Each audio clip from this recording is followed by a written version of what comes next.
हरे कृष्ण। सब पीछे तक मेरा आवाज आ रहा है? आप लोगों को सुनाई दे रहा है पीछे तक? ओके, हरे कृष्ण। सो आज हम नरसिंह देव के आविर्भाव महोत्सव पालन कर रहे हैं। और जो लोग, कितने लोग यहाँ से भागवतम डेली अटेंड करते हैं? थोड़ा हाथ उठाएंगे। डेली भागवतम अटेंड करते हैं? ओके, बहुत कम। तो बहुत सारा लोग फिर सुने नहीं। लास्ट 2 3 4 दिन हो गया हम डिस्कस कर रहे हैं। तो मैं थोड़ा सा समराइज कर देता हूँ सब कुछ, ताकि आप लोगों को कंटेक्स्ट भी समझ में आए। तो ऐसे एक सत्ययुग में, जैसे हमारा बहुत सारे युग चक्र है, ऐसे एक युग चक्र का सत्ययुग में एक राक्षस, 2 राक्षस का उत्पन्न हुआ था दिति के गर्भ से। दिति कौन है? दिति है कश्यप मुनि के पत्नी, दक्ष की पुत्री। कि ब्रह्मा जी जब सृष्टि तैयार किए तो सृष्टि में पहले प्रजापतियों को बनाए। कुमारों से सृष्टि ना शुरू हुआ, बट कुमार प्रजापति बने नहीं। तो फिर बाद में यक्ष, सॉरी, दक्ष, कश्यप, ऐसे करके बहुत प्रजापति को उत्पन्न किया। और उन्होंने पिताजी के बात मान के सृष्टि में सहायता करने के लिए राजी हुए। तो पहले दक्ष प्रजापति सृष्टि शुरू किए, 10,000 पुत्रों को जन्म दिए और उनको बोले कि तुम मुझे सृष्टि में सहायता करो, मेरे पिताजी के आदेश को पालन करने में सहायता करो, बट उससे पहले तुम जाओ तपस्या करो। और 10,000 पुत्र तपस्या करने निकल गए। आगे उस समय, आजकल के समय जैसा नहीं है कि विवाह का समय हो गया तो लड़का लड़की ढूंढने निकल जाता है या लड़की लड़का ढूंढने निकल जाता है। आगे फिर शॉपिंग करने लगते हैं कि कौन मेरे लिए सुइटेबल होगा। उस समय ऐसा नहीं था। विवाह से पहले तपस्या करना पड़ता था। तप करके खुद को शुद्ध करने के बाद विवाह का योग्य बनते थे। आगे वैदिक संस्कृत में जो रूल है, वैसे हम कोई विवाह करने के लिए योग्य नहीं है उस रूल के अनुसार। पता है वो रूल क्या है? विवाह करने से पहले एटलीस्ट 12 साल ब्रह्मचर्य व्रत का संपूर्ण रूप में पालन करना होता है, तब जाके विवाह का योग्य बनता है। कितना साल? 12 साल। आगे तो कोई 12 साल ब्रह्मचर्य व्रत का संपूर्ण रूप में, बोथ है ना, कन्या और पुरुष दोनों के लिए ब्रह्मचर्य व्रत का, ब्रह्मचारिणी व्रत का संपूर्ण रूप में पालन करता है अच्छे तरह से, तब वो जाके विवाह के लिए योग्य बनता है।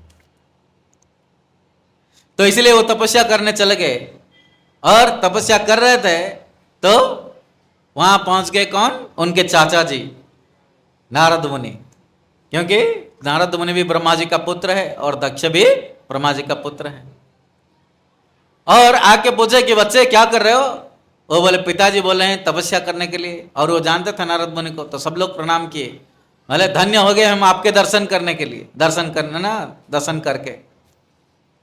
सो जैसे कभी कभी क्या होता है, हमारे परिवार में कोई अच्छे भक्त है तो उनका हम कदर नहीं कर पाते। हमको लगता है ये तो हमारा परिवार का आदमी है। बट यहाँ देखो, दक्ष प्रजापति का पुत्र नारद मुनि को जानते हैं, हमारे चाचा जी है, बट फिर भी ये महान भक्त है। तो इसलिए सब प्रणाम कर रहे हैं और निजों को धन्य मने कर रहे हैं कि उनका दर्शन हो गया। और फिर पूछते हैं कि चाचा जी, पिताजी तो हमको बोले तपस्या करने के लिए, बट हम जानते हैं आप महाज्ञानी हैं और महान भक्त है भगवान की, तो आप बताइए हमें क्या करना चाहिए। नारद मुनि बोले देखो बच्चों, मेरे पिताजी भी मुझे सृष्टि करने के लिए बोले थे, बट उससे पहले मुझे ज्ञान दे दिए थे, तो मैं वही ज्ञान को आप लोगों को प्रदान करता हूं। तो फिर वो सारे ज्ञान 10,000 शिष्यों, है ना, पुत्रों को प्रदान करते हैं, उनको शिष्य बना लेते हैं। और फिर बोलते हैं देखो अभी तो ज्ञान प्राप्त हो गया, अब क्या करोगे? वो बोले हम आपकी पद चिन्ह को फॉलो करेंगे, हम ब्रह्मचारी बन जाएंगे, हम कोई शादी नहीं करेंगे। तो वहीं से चले गए सब ब्रह्मचारी बन के। दक्ष प्रजापति क्रोधित हो गए।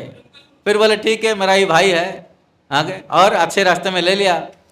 फिर 10,000 और शिष्यों को, 10,000 और पुत्रों को जन्म दिए। आगे, और वो 10,000 पुत्र भी तपस्या करने के लिए गए और नारद मुनि उनको भी भगा दिए ब्रह्मचारी बना के। और फिर दक्ष को लगा कि नहीं, अब ये पुत्र जन्म करके कोई फायदा नहीं है, क्योंकि वो मुझे प्रजा उत्पन्न करने में हेल्प नहीं करते। तो फिर उन्होंने बहुत सारे कन्याओं को जन्म दिए, और ये सोच के कि नारद मुनि और कन्याओं के पास नहीं आएंगे, तो फिर वो सारे कन्याओं को योग्य बनाए और उनको सारे ऋषियों को विवाह करवाए। और ऐसे बहुत सारे कन्याओं को विवाह करवाए थे, किससे? कश्यप मुनि से। और एक पुत्री उनमें से थी दिति, एक थी आदिति, और थे कद्रु, विनता, है ना। ऐसे करके बहुत सारे कन्याएं को कश्यप मुनि से विवाह करवाए थे। और आदित्य से 12 आदित्यों का उत्पन्न हुआ। आगे विनता से गरुड़ और अरुण का उत्पन्न हुआ और सारे पक्षी जातियों का उत्पन्न हुआ। कद्रु से सारे सर्प जातियों का उत्पन्न हुआ। तो ऐसे करे हर पत्नी एक एक जाति को जन्म दिए। बट दिति के पास कोई पुत्र नहीं थे, और वो जो पुत्र मांगने की प्रयत्न किए उस समय सही नहीं था, बट वो इतना जिद किए थे कश्यप ने, उनको पुत्र देना पड़ा। और उसी समय जय विजय नीचे गिर रहे थे कुमारों के अभिशाप से, आगे, क्योंकि उनको वो वैकुंठ में छोड़ नहीं रहे थे जाने के लिए, तो उनको अभिशाप थे, वो नीचे गिर रहे थे और वो दिति के पुत्र के रूप में गए, असुर योनि में गए। और वो जब जन्म हुए तो अत्यंत शक्तिशाली, बचपन से ही बहुत जल्दी जल्दी बढ़ने लगे, और हिरण्याक्ष सारा संसार को परास्त करके हिरण्यकशिपु को राजा बना दिया। देखो ऋषि के पुत्र राजा तो है नहीं उनके पास, तो सबको परास्त करके उनको राजा बना दिया। और बाद में भगवान विष्णु वराह के रूप में हिरण्याक्ष को वध कर दिए। हाँ, मैं बहुत शॉर्ट में बोल रहा हूँ, आप लोगों को may be you will miss something, but है ना, just to get the context. So जब हिरण्याक्ष को वध कर दिए भगवान विष्णु, तो हिरण्यकशिपु बहुत और भी क्रोधित हो गया। बोला मेरा भाई जो मेरे लिए इतने सारे राज्य का प्रबंध किया था, सारे राज्यों को परास्त करके, अभी वो भी उसको भगवान ने वध कर दिया, तो मैं भी बदला लूंगा। तो कैसे बदला लेगा? तपस्या करने चला गया, और भी शक्तिशाली बनने के लिए, क्योंकि भगवान विष्णु से भिड़ना कोई सहज बात नहीं है, उसको भी पता है। तो तपस्या करके ब्रह्मा जी को संतुष्ट करके वरदान प्राप्त किया। क्या वरदान प्राप्त किया? कि मैं ना जल से मरूंगा, ना स्थल पे मरूंगा, ना आकाश में मरूंगा, ना घर के अंदर, ना घर के बाहर, ना दिन में, ना रात में, ना कोई अस्त्र में, ना कोई जीव के द्वारा, ना आपसे ऊंचा जो है शिव जी उनके द्वारा भी नहीं मरूंगा। तो ऐसे करके बता दिया, और वो सोचने लगा कि मैं अमर हो गया, मुझे और कोई नहीं मार पाएंगे, और रिटर्न आ गया। फिर प्रहलाद महाराज जो कयाधु के गर्भ में थे, वो नारद मुनि के पास 100 साल तक रहे। क्यों? क्योंकि जब हिरण्यकशिपु तपस्या करने चला गया, तो इंद्र समेत देवताएं आके हिरण्यकशिपु के राज्य के ऊपर आक्रमण कर लिए, और इतना प्रचंड आक्रमण किया कि सारे असुर वहां उनके परिवार, पत्नी, पुत्र, धन सब छोड़ के भाग गए। फिर इंद्र कयाधु को बंदी बना के लेके जा रहे थे। नारद मुनि देखे, उनको बोले कि ये इसके जो पुत्र है वो असुर नहीं बनेगा, तो डरो मत, उसको छोड़ दो। क्योंकि इंद्र लेके जा रहे थे कि कयाधु को रखेंगे, जब उनका पुत्र पैदा होगा उसको मार डालेंगे, क्योंकि हिरण्यकशिपु भी असुर है और वो भी असुर बनेगा, फिर वो भी मरेगा, तो इसलिए उसको पहले से ही खत्म करने का इरादा था उनका। तो नारद मुनि बोले नहीं, ये महान भक्त बनेगा, इसको छोड़ दो। तो इंद्र तुरंत मान गए, क्योंकि देवता है। तो फिर कयाधु का परिक्रमा करके वो चले गए, और नारद मुनि के पास रह के प्रहलाद महाराज सारे शिक्षाएं ग्रहण किए। एक अध्याय में वो बोलते हैं कि मैं नारद मुनि से क्या क्या शिक्षाएं ग्रहण किया। वो बोलते हैं कि हम गृह में रह के जितना भी पुण्य करें, बट भगवान की भक्ति नहीं करते, तो वो पुण्य के कारण हम कहां जाएंगे? स्वर्ग में जाएंगे, और स्वर्ग से फिर से हमको प्रत्यावर्तन करना पड़ेगा, और ये 84 लाख योनियों में हम भ्रमित होते रहेंगे। ये सब प्रहलाद महाराज उनके दोस्तों को सिखा रहे हैं। आज सुबह हम डिस्कस कर रहे थे कि प्रहलाद महाराज पहले क्या बोले कि हे असुर पुत्रों, आप लोगों को कौमार अवस्था से भक्ति करना चाहिए। वार्धक्य अवस्था के लिए आप वेट मत करो, प्रतीक्षा मत करो। क्यों? क्योंकि वार्धक्य में आपका शरीर आपका साथ नहीं देगा, आपका कफ, वात, पित्त, ये तीनों आपके शरीर को अलग अलग स्थान को अवरोध कर देंगे। तो कहां भक्ति करोगे? नहीं कर पाओगे। सो इसीलिए कौमार अवस्था से ही भक्ति करना शुरू करो। ओके, तो उससे पहले, ये शिक्षा देने से पहले, जब प्रहलाद महाराज जन्म हुए तो वो गुरुकुल में गए, संडामर के गुरुकुल में।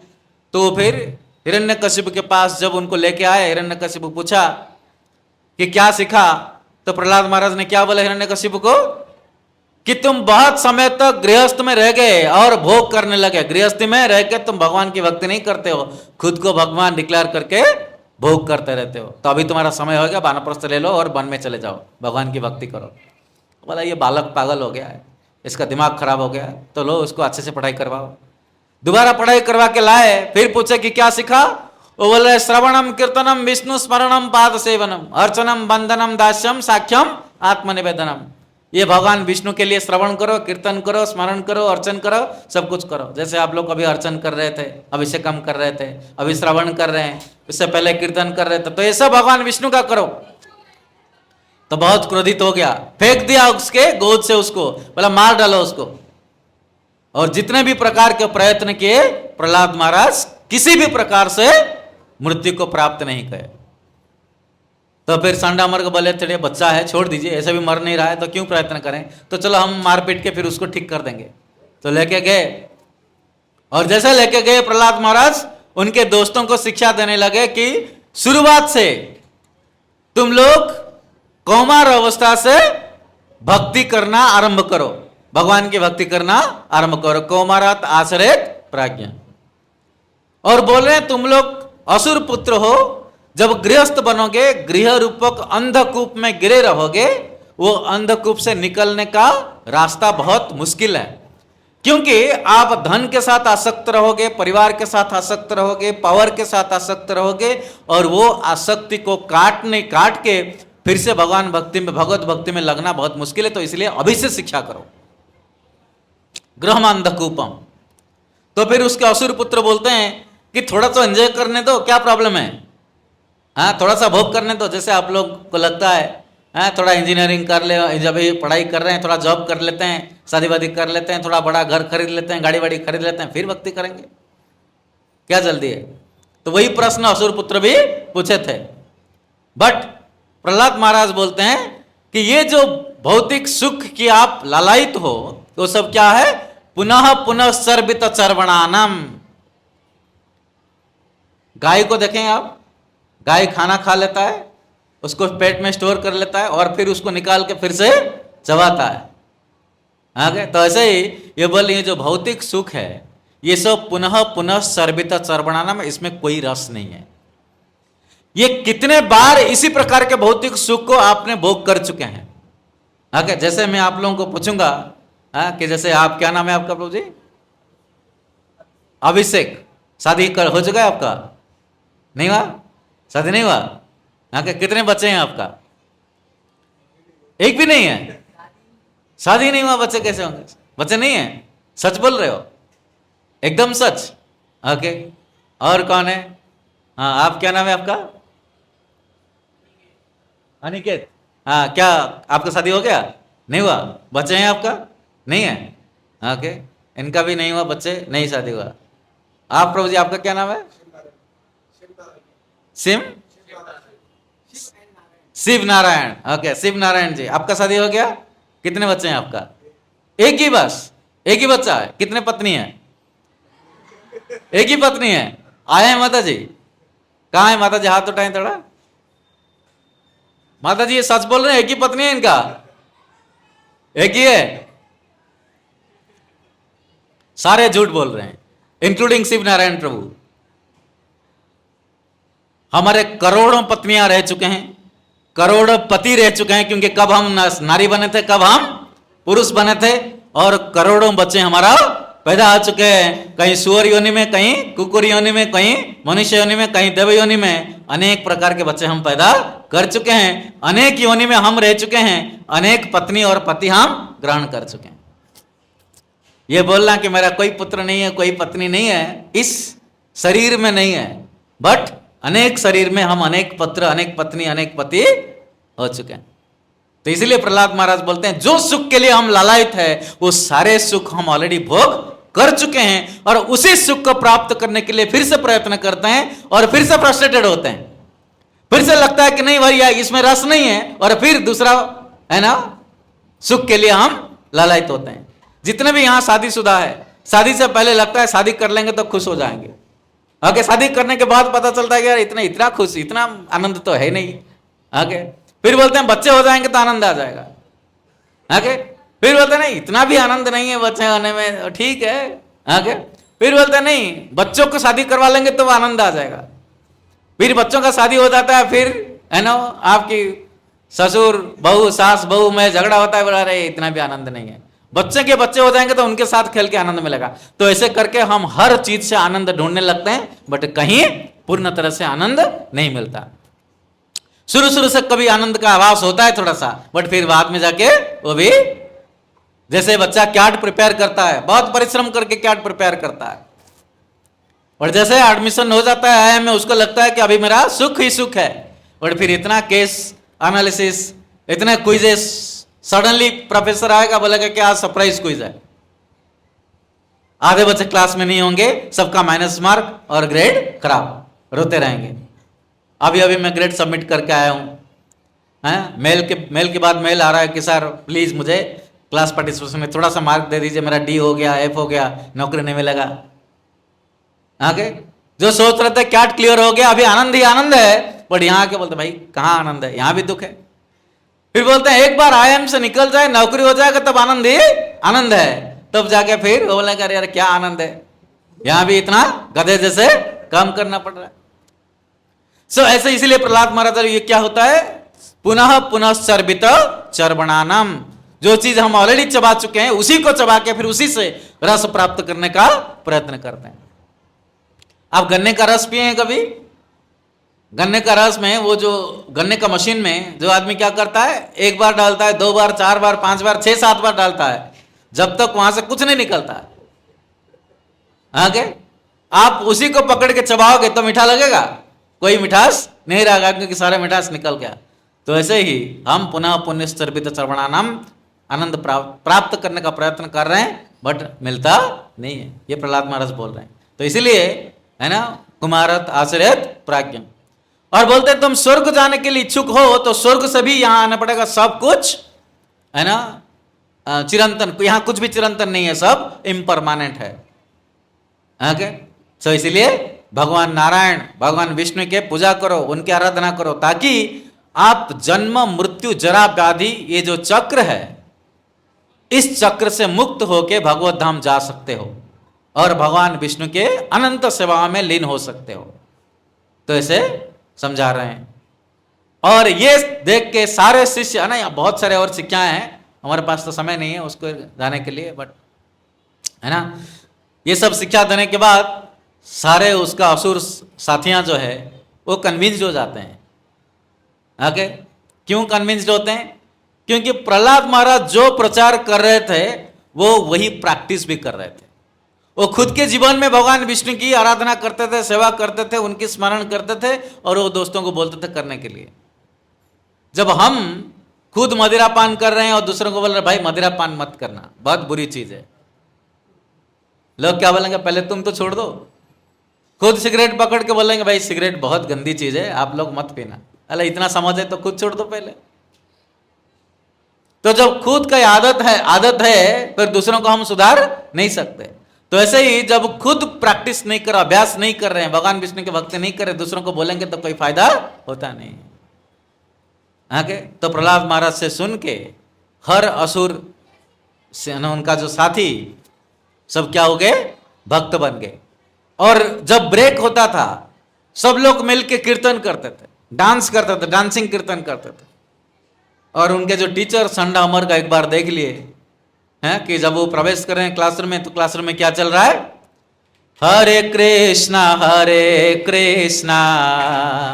कृष्णा कृष्णा हरे हरे, हरे राम राम राम हरे हरे, हरे कृष्णा कृष्णा हरे हरे, हरे राम हरे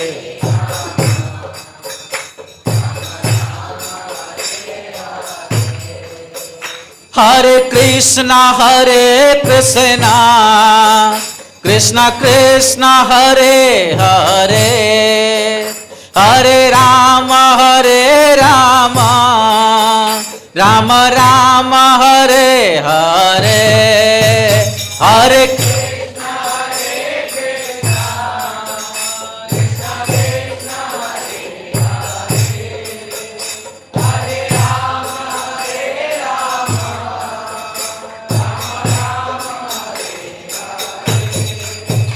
हरे कृष्णा कृष्णा कृष्णा हरे हरे, हरे राम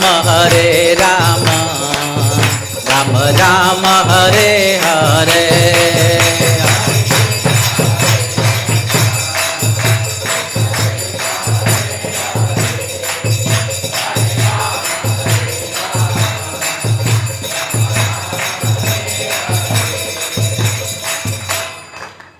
तो ऐसे प्रचंड कीर्तन चल रहा है, सब लोग डांस कर रहे हैं, ओके, और पूरा एकदम खुशी में आनंद में झूम रहे हैं, किसी का ध्यान नहीं है कि टीचर आ गए। और जब आके देखा इस परिस्थिति है, ऐसे प्रकार की स्थिति है गुरुकुल का, तो बोले अब तो मेरे हाथ से सब कुछ गया।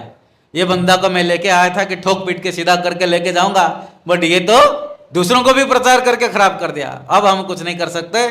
तो सीधा चले गए हिरण्यकशिपु के पास और उनके पैर के नीचे गिर के बोले कि प्रभु, हम लेके गए थे उसको ठीक करने में, वो खुद तो बिगड़ गया और सारे दूसरे दोस्तों को भी बिगाड़ दिया, तो अभी आप ही कुछ करिए, हम कुछ नहीं कर सकते। तो हिरण्यकशिपु उनको बोल के, हिरण्यकशिपु जैसे ये सुना, उनके पूरा शरीर क्रोध में कांपने लगा, उनका आंखें एकदम लाल हो गया, उनके शरीर से पसीना छूटने लगा, और इतना क्रोध से वो बोलने लगे, हे बालक, हे असुर कुल का कलंक, आगे तुम्हारा इतना साहस कि तुम मेरा जो है ना आधिनत्य को स्वीकार ना करके विष्णु को श्रेष्ठ मान रहे हो। आगे सब लोग मुझे भगवान मान रहे हैं और तुम भगवान विष्णु को भगवान मान रहे हो। आगे और तुम मेरा प्रभुत्व को नकार रहे हो। आगे तो ऐसे जब बोलता है, सो फिर प्रहलाद महाराज बोलते हैं, हे असुर श्रेष्ठ, आप बहुत बेवकूफ हो। आगे आप बहुत बड़े बेवकूफ हो, आप सोच रहे हो कि आप सर्वशक्तिमान हो, आप भगवान हो, बट एक दिन आएगा आपका शरीर भी आपके साथ नहीं रहेगा। आपके भाई ऑलरेडी वीर गति को प्राप्त कर लिया है, तो अभी तक आपको समझ में नहीं आ रहा है। और भी क्रोधित हो गया, तुरंत क्रोधित होकर बोला, तुम तो और जिंदा रहने का लायक हो नहीं, अभी तक मैं दूसरों से मरवा रहा था तुम्हें, बट अभी मैं खुद मेरे हाथ से तुम्हें मारूंगा करके ऐसे खड़ग निकाल लिया। आगे जब खड़ग निकाल के बोला, तो तुम इतना उस व्यक्ति के बारे में बोल रहे हो, उस भगवान के बारे में बोल रहे हो कि वो सर्वशक्तिमान है, आगे और वो ऐसे उनका गुणगान करना है, वो है ना, और सब कुछ जानते हैं, और वो है ना सब कुछ वही है, ऐसे बोल रहे हो, तो क्या वो कहां है? दिखा सकते हो मुझे कहां है? आज भी बहुत असुर प्रवृत्ति का लोग क्या करते हैं, जब आप भगवत में भक्ति करने के लिए बोल रहे हो, वो क्या बोलते हैं, आप मुझे दिखा सकते हो भगवान कहां है? तो ये हिरण्यकशिपु का प्रवृत्ति है। बट ब्रह्मा जी, अभी हम ब्रह्म संहिता पढ़ रहे थे, ब्रह्मा जी क्या बोल रहे हैं, प्रेमांजन चुरित भक्ति विलोचनेना संतः सदैव हृदयेषु विलोकयन्ति यं श्याम सुंदरम अचिन्त्य गुणा स्वरूपम गोविंदमादि पुरुषम तमहं भजामि। क्या बोलते हैं कि भगवान को दर्शन करने के लिए हम जैसे बेवकूफ लोग, आगे हम जैसे नालायक के पास भगवान क्यों आएंगे दर्शन देने के लिए? भगवान क्या बोलते हैं, नमाम दुष्कृतिनम मूढ़ा प्रपद्यन्ते नराधमा, वो मेरे को ना भजन करते हैं, ना मुझे दर्शन करने का है ना लालसा रखते हैं। और क्या बोलते हैं कि मैं इस प्रकार के व्यक्तियों से दूर रहता हूं, उनको दर्शन नहीं देता हूं। आगे, और भगवान को दर्शन करने के लिए क्या चाहिए? हमारे आंखों में प्रेम रूपक अंजन लगा के, हृदय में भगवान के प्रति भक्ति भर के, फिर जाके हम भगवान को हृदय में दर्शन कर सकते हैं श्याम सुंदर के रूप में। आगे, बट फिर भी हिरण्यकशिपु पूछा, कहां है तेरा भगवान, दिखाओ मुझे। आगे, तो प्रहलाद महाराज बोलते हैं कि वो हर जगह पे है। आगे क्या बोलते हैं? वो हर जगह पे है, सर्वत्र विद्यमान है। और तभी वो एक है ना राजप्रसाद के स्तंभ के पास खड़े थे, और वो स्तंभ के अंदर से प्रहलाद महाराज भगवान विष्णु को देख रहा है। वो देख रहे हैं कि भगवान विष्णु वहां रख के बोल रहे हैं कि ठीक है, मैं यहां हूं तुम्हारा प्रोटेक्शन के लिए, भय मत करो, डरो मत। आगे, तो फिर हिरण्यकशिपु बोलता है कि वो हर जगह पे है, तो मैं अभी देखता हूं वो कैसे हर जगह पे है, तो क्या ये स्तंभ में है? प्रहलाद महाराज बोलते हैं हाँ है, वो तो मुझे दिख ही रहा है। आगे, उसके अंदर है ही। तो फिर प्रहलाद है ना हिरण्यकशिपु बोलता है, पहले मैं तेरा वो विष्णु को मारूंगा और उसका मृत्यु के बाद मैं तुझे मारूंगा। तो वो खड्ग फेंक दिया और एक मुष्टि बनाया हाथ से, और वो जो स्तंभ को एक मुष्टि में एकदम तोड़ दिया। और जैसे वो स्तंभ को तोड़ा, चारों तरफ अंधकार छा गया। आगे, और वो अंधकार में ऐसे एक शब्द हुआ, जो शब्द से त्रिभुवन कांप गया। पाताल से लेके ब्रह्मलोक तक वो शब्द से कांप गया। आगे, और सब लोगों को पता चल गया कि भगवान की आविर्भाव हो गया। हरि बोल, श्री श्री नरसिंह देव भगवान की। सो जैसे उनका आविर्भाव कैसे, हिरण्यकशिपु ढूंढ रहा है भाई ये शब्द कहां से आ रहा है। इतना बड़ा शब्द कि उसका कान भी तब ना निशब्द हो गया, और वो सुन नहीं पा रहा है, और देख ना पता कर नहीं पा रहा है कहां से आ रहा है। फिर धीरे धीरे उस डायरेक्शन में गया और देखा वो अंधकार चीर के एकदम उज्जवल पुरुष निकल रहे हैं उसमें से। और वो जो उज्जवल कांति है कैसा है, वो देखा कि उनका आधा शरीर नर का है, और उनका नेक जो ये गला बहुत छोटा, गला है ही नहीं, एकदम लगा हुआ है कंध से, और उसके बाद मुख क्या है, सिंह का रूप है। तो आधा सिंह और आधा नर के रूप में वो प्रकट हुए थे। उसको देख के हिरण्यकशिपु अचंभित हो गया, चकित हो गया, और पहले तो स्तब्ध होकर देखा और सोचा मैं क्या वरदान मांगा था। और उसको पता चल गया कि भगवान विष्णु है, और इस रूप में आके मुझे मारेंगे जरूर। पर फिर सोच रहा है ये विष्णु को पता नहीं मैं क्या चीज हूं, मेरा कितना शक्ति है उसको नहीं पता, तो मैं भी उसको मार सकता हूं। ऐसे करके अस्त्र पकड़ के कूद पड़ा भगवान के ऊपर। भगवान के शरीर से इतना ज्योति निकल रहा था, ब्रह्म ज्योति इतना उज्जवल दिख रहे थे कि हिरण्यकशिपु जब भगवान की तरफ चला तो ऐसे लग रहा था कि कोई लाइट के सोर्स में, जब आग जल रहा है, यज्ञ हो रहा है, उस यज्ञ में कोई पतंग झांस दे रहा है। आगे, और भगवान की शरीर पूरा मेघ को स्पर्श कर रहा था, और भगवान की बाल पूरा श्वेत कलर का, व्हाइट कलर का था, और वो बाल मेघ से लग के वो मेघ सब इधर उधर हो रहे थे। इस प्रकार की स्थिति था, और सारे देवताएं देख के एकदम भयभीत होकर कांप रहे हैं, और बट फिर भी दर्शन कर रहे हैं भगवान की। अत्यंत क्रोधित होके भगवान क्या कर रहे हैं, उनका जो नस्ट्रिल है, नाक से लग रहा था ये गुफा, और वो गुफा से आग निकल रहा है। आगे, और वो उनका जो जीवा है वैसे लगता है कोई तलवार है। आगे, इतना धार वाला जीवा है, और उनके आंखें ऐसे लगता है सूर्य, दो सूर्य उदय हो गए तुरंत, और पूरा मध्याह्न में पहुंच गए। इस प्रकार के भयंकर रूप, और पीत वस्त्र पहने हैं, शंख चक्र गदा पद्म चारों हाथ में है। आगे, श्रीवत्स चिन्ह सब कुछ भगवान विष्णु के सारे सिंबल है, बट सिंह का मुख है। आके, और वो इतना गर्जन कर रहे हैं, सिंह जैसे गर्जन कर रहे हैं, तो उसमें पूरा त्रिभुवन कांप रहा है। और हिरण्यकशिपु उनको मारने के लिए जब उनके तरफ है ना झपट पड़ा, तब है ना भगवान ने क्या किया, नरसिंहदेव एक हाथ बढ़ाया और उसको ऐसे पकड़ लिए। जैसे कभी कभी आप क्या करते हो, मक्खियां इधर उधर होते रहते हैं आपके खाने के टाइम में, आप क्या करते हो, हाथ करके ऐसे पकड़ लेते हो। तो भगवान नरसिंहदेव भी ऐसे हिरण्यकशिपु पकड़ लिए और पकड़ के थोड़ा सा ऐसे लूज कर दिए उनका मुट्ठी, और फिर हिरण्यकशिपु निकल गया। निकल के जाए कुछ दूर गिरा, और गिर के सोच रहा है ये भगवान विष्णु है, ये नरसिंहदेव विष्णु मुझे डर गया और डर के मुझे छोड़ दिया। हाँ के, जैसे ये पाकिस्तान इंडिया वार हो रहा था, हाँ के, सीज फायर हो गया और पाकिस्तान के प्राइम मिनिस्टर जाके डिक्लेयर कर दिया हम लोग जीत गए, देखो डर गए इंडिया वाले, हम जीत गए। तो हिरण्यकशिपु ऐसे सोचा, देखो विष्णु मुझे डर गया और डर के छोड़ दिया। सो भगवान विष्णु क्या कर रहे हैं, वो एक गरुड़ जैसे सर्प के साथ खेलता है, एक बिल्ली जैसे चूहा के साथ खेलता है।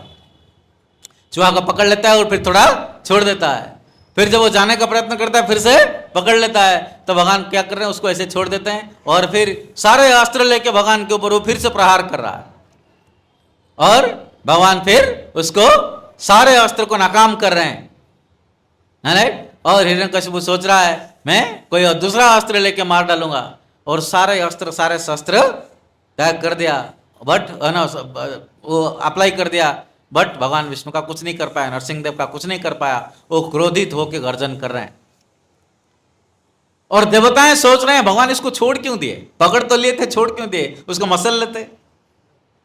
आगे वो डर जाते हैं फिर से।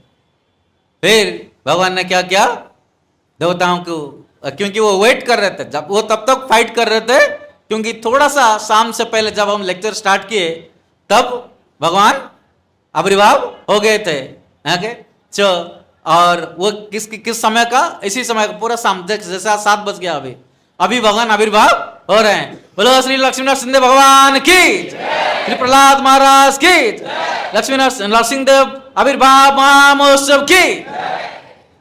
तो अभी स्तंभ से निकल गए नरसिंहदेव और वेट कर रहे थे कि थोड़ा सा शाम हो जाए, रात से पहले, और दिन का अंत में जब डस्क होगा उसी समय उसको मारेंगे। तो उसी वो जो 10-15 मिनट उन्हीं के साथ खेलने लगे।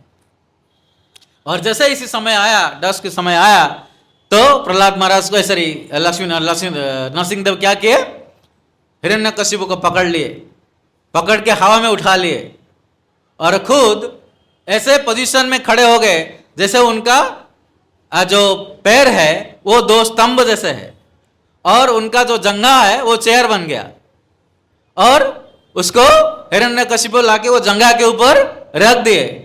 तो ना नीचे टच कर रहा है, ना हवा में है, ना जल में है, कहाँ है वो, नरसिंहदेव के जंघा के ऊपर है। कोई भी अस्त्र से नहीं मरेगा। तो क्या किया, नरसिंहदेव खुद का जो नाखून है उस नाखून से उसको चीर दिए, और चीरने के बाद उसका सारे अंतड़ियां जो इंटेस्टाइन से वो सारे निकाल दिए, और निकाल के इतना क्रोधित हो गए थे तो गले में डालने लगे। और गले में डाल के फिर क्या किया, उसके छाती के अंदर हाथ घुसा के पहले उसका जो हृदय, हार्ट, उसको निकाल दिए, और निकाल के बहुत दूर ऐसे फेंक दिए। क्योंकि जीवन कहाँ रहता है, हार्ट में, तो हार्ट निकाल के फेंक दिए तो गया। और जैसे उसका हार्ट निकाल के फेंक दिए, प्रहलाद हिरण्यकशिपु का वध हो गया। तो फिर उसका शरीर को उठा के ऐसे उनके अनुचर के ऊपर फेंक दिए, और उनके अनुचर एक साथ सारे नरसिंहदेव के ऊपर झपट पड़े उनको युद्ध करने के लिए। फिर नरसिंहदेव क्या किया, कोई अस्त्र का व्यवहार नहीं किए, बस दोनों हाथ को ऐसे चला दिए। उनके जो नाखून है उस नाखून से एक साथ सारे हजारों लाखों योद्धाओं का हत्या हो गया, और सारे वहीं गिर पड़े। और नरसिंहदेव की देह, सारा देह में एकदम खून खून है ना लगा हुआ है। और क्रोध से एकदम, जब सिंह क्रोधित हो जाता है तो फिर वो गर्जन करने लगता है, सांस जोर जोर से लेने लगता है। तो फिर सबको ऐसे फेंक के नरसिंहदेव उसके सिंहासन में चढ़ गए, किसका, हिरण्यकशिपु का, और सिंहासन पे बैठ गए। जब सिंहासन में बैठ गए तब सारे देवताएं एक एक करके वहां उपस्थित हो गए, सबका प्लेन आगे। जब नरसिंहदेव फाइट कर रहे थे, स्वर्ग में जितना प्लेन पार्क था वो सब प्लेन क्या होता, सब अंतरिक्ष में चला गया, स्पेस में चला गया था। बट उनके जब वो हत्या कर लिए नरसिंहदेव हिरण्यकशिपु का, फिर सारे देवताएं आके उनके राजप्रसाद में इकट्ठे हो गए। पहले ब्रह्मा जी प्रार्थना किए कि हे प्रभु, सृष्टि स्थिति प्रलय सब कुछ आप ही करते हो, आपके आदेश के अनुसार मैं थोड़ा सेवा करता हूं। और अभी हिरण्यकशिपु का वध हो गया तो थोड़ा शांत हो जाइए। बट फिर भी शांत नहीं हुए। फिर शिव जी प्रार्थना करने लगे, हे प्रभु, ये हिरण्यकशिपु बहुत बड़ा राक्षस था और बहुत सता रहा था देवताओं को, अभी वो वध हो गया उसका, और ये जो आपकी भक्त प्रहलाद महाराज वो सबसे ज्यादा उसी को सताया था, उसके ऊपर कृपा करके थोड़ा सा शांत हो जाइए। फिर भी शांत नहीं हो रहा है। फिर इंद्र आया। इंद्र प्रार्थना करता है, प्रभु आपके कारण हम अभी हिरण्यकशिपु के अत्याचार से मुक्त हो गए, और क्योंकि अभी सब कुछ सही हो गया तो कृपा करके अभी शांत हो जाए। फिर भी शांत नहीं हो रहे। तो ब्रह्मा जी प्रार्थना कर लिए, शिव जी प्रार्थना कर लिए, फिर इंद्र भी प्रार्थना कर लिए। जब शांत नहीं हुए फिर सारे ऋषि भी प्रार्थना करने लगे। सबका प्रार्थना एक एक श्लोक में यहां वर्णना किया गया है। सारे ऋषि, सारे गंधर्व, यक्ष, किन्नर, विद्याधर, हर लोक से सब आके प्रार्थना कर रहे हैं नरसिंहदेव को, बट फिर भी नरसिंहदेव शांत नहीं हो रहे हैं। तो कैसे शांत करेंगे? सब चिंतित हो गए और सब दूर से प्रार्थना कर रहे हैं, कोई पास में नहीं जा रहा। और फिर सब लोग बोल रहे हैं माता लक्ष्मी को, माता आपके हस्बैंड है, आप देख लो, आप थोड़ा पास में जाके शांत कर लो। माता बोल रहे हैं मेरा पति तो है, बट मैं मेरा पति को इतना क्रोधित कभी जिंदगी में नहीं देखा, तो मुझे भी डर लग रहा है थोड़ा, मैं भी नहीं जाऊंगा। तो वो भी दूर खड़े हैं। ओके, तो फिर ब्रह्मा जी बोलते हैं, हाँ, ब्रह्मा जी को नजर पड़ता है प्रहलाद महाराज के ऊपर, बोलते प्रहलाद इधर आ। हाँ, अल्लाह देखो तुम भक्त हो और तुम्हारे अत्याचार के, तुमके ऊपर जो अत्याचार हुआ उसको भगवान विष्णु सहन नहीं कर पाए, तुमको इतना प्रेम करते हैं और तुम्हारे वजह से तुम्हारा पिता को भी मृत्यु को प्राप्त करवा दिए, तो अभी आप जाओ और प्रार्थना करो। तो जहां ब्रह्मा जी, शिव जी, इंद्र, भगवान ना माता लक्ष्मी सब डर रहे हैं, तो प्रहलाद महाराज को कोई डर नहीं लग रहा है। वो जाके भगवान को साष्टांग प्रणिपात किया, उनके चरण में गिर गया, और गिर के जैसे ही गिर गया भगवान का नजर पड़ा उनके ऊपर, तो फिर सीधा उनके हाथ लेके प्रहलाद महाराज के सिर पर रख दिए। और जैसे ही भगवान विष्णु, भगवान नरसिंहदेव उनके हाथ प्रहलाद महाराज के सिर पर रख दिए, फिर क्या हुआ? प्रहलाद महाराज का सारे भौतिक कल्मश जो भी था वो सारे नष्ट हो गया, और वो दिव्य, पूरा दिव्यता को प्राप्त किए और शुद्ध सत्व में स्थित हो गए। और फिर बहुत प्रार्थना करने लगते हैं नरसिंहदेव को। और प्रार्थना करते करते वो क्या करते हैं? बोलते हैं कि हे प्रभु, बस आप सब कुछ हो मेरे लिए, एक कृपा करिए मुझे कि आपकी भक्तों की संग से मुझे कभी विच्युत मत करिए, यही कृपा करिए। हाँ, कभी कभी भक्त पूछते हैं कि मेरे ऊपर भगवान की कृपा कब होगा? जब भक्तों का संग मिल जाता है तब तो उसको मान लीजिए कि यही भगवान की कृपा है। फिर भी भगवान बोलते हैं कि मैं तुझे वरदान देना चाहता हूं, तो बोलो क्या वरदान तुम्हें चाहिए? प्रहलाद महाराज बोलते हैं कि मुझे कोई वरदान नहीं चाहिए, आप जो भी भौतिक वरदान देना चाहते हैं वो भौतिक वरदान सब मुझे बंधन दे सकता है, तो इसलिए मुझे वो कोई वरदान नहीं चाहिए। बस आप, फिर भी भगवान बोलते हैं नहीं, तुम राजा बनो और सारे भौतिक सुख को प्राप्त करो, बट मैं तुम्हें अश्योर करता हूं कि तुमको कोई आसक्त नहीं कर सकता। फिर प्रहलाद महाराज बोलते हैं आप इतना कृपा कर रहे हो तो मुझे बस ये वरदान दीजिए कि मेरा पिता बहुत अपराध किया आपके लिए, आपके प्रति बहुत अपराध किया, आपको बहुत गाली दिया, डांटा, सो यही अपराध की वजह से पता नहीं कितने जन्म तक उसको नरक में रहना पड़ेगा, आप थोड़ा उनको क्षमा कर दीजिए, वो अपराध से क्षमा कर दीजिए। जैसे हम भक्त बनते हैं, हमारा कभी कभी रिलेटिव्स क्या करते हैं, अरे क्या भक्त बनाते हैं भगवान विष्णु का, है ना, भक्ति करता रहता है, कौन है भगवान विष्णु, क्यों ये हरे कृष्णा करता रहता है, तो करके वो भी थोड़ा अपराध कर लेते हैं। तो हमको भी प्रहलाद महाराज के पद चिन्ह को, है ना, पालन करते हुए, फॉलो करते हुए ये भी भगवान को प्रार्थना करना चाहिए कि उनको थोड़ा क्षमा कर दीजिए। तो फिर भगवान बोलते हैं खाली तुम्हारे पिता नहीं, 21 पीढ़ी तक मैं सबको क्षमा कर दिया तुम्हारा। तो ऐसे बताया जाता है कि कोई भी शुद्ध भक्त बन जाता है एक परिवार में, तुरंत उसका जो 21 पीढ़ी वो भी उद्धार हो जाते हैं और उनको एक भक्त के परिवार में जन्म मिलता है, तो उनका सारे पाप नष्ट हो जाता है और उनको शुद्ध भक्ति करने का मौका मिलता है। ओके, तो ये वरदान देके फिर नरसिंहदेव चले जाते हैं माता लक्ष्मी को लेके। ओके, और प्रहलाद महाराज राजा बनते हैं। प्रहलाद महाराज का एक्चुअली राजा बना के जाते हैं खुद नरसिंहदेव, और राजा होके वो भक्ति में लीन होते हैं और जितने सारे दोस्तों को प्रचार किए थे सारे दोस्तों को रिक्रूट करते हैं उनका मंत्री और सेनापति के रूप में, और पूरा राज्य भक्तिमय जीवन में चलाते हैं। ओके, तो हम अभी यहीं रुकेंगे क्योंकि मुझे अभी भागना पड़ेगा ट्रेन के लिए।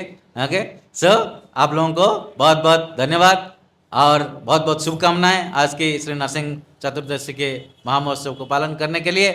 तो हम एक बार बस नरसिंहदेव का एक श्लोक एक साथ मुझे फॉलो करिए और गाना कर सकते हैं और फिर हम बंद करेंगे। ओके, तो आप लोग मेरे पीछे पीछे गाइए। श्री नरसिम्हा जय नरसिम्हा, जय जय नरसिम्हा देव, प्रहलादेश जय पद्म मुख पद्म भृंगा, श्री नरसिम्हा जय नरसिम्हा, जय जय नरसिम्हा देव, प्रहलादेश जय पद्म मुख पद्म भृंगा, श्री नरसिम्हा जय नरसिम्हा, जय जय नरसिम्हा देव, प्रहलादेश जय पद्म मुख पद्म भृंगा। श्री श्री नरसिंहदेव भगवान की, श्री लक्ष्मी नरसिंहदेव भगवान की, प्रहलाद महाराज की, नरसिंहदेव आविर्भाव महामहोत्सव की, हितय गौर प्रमानंदे।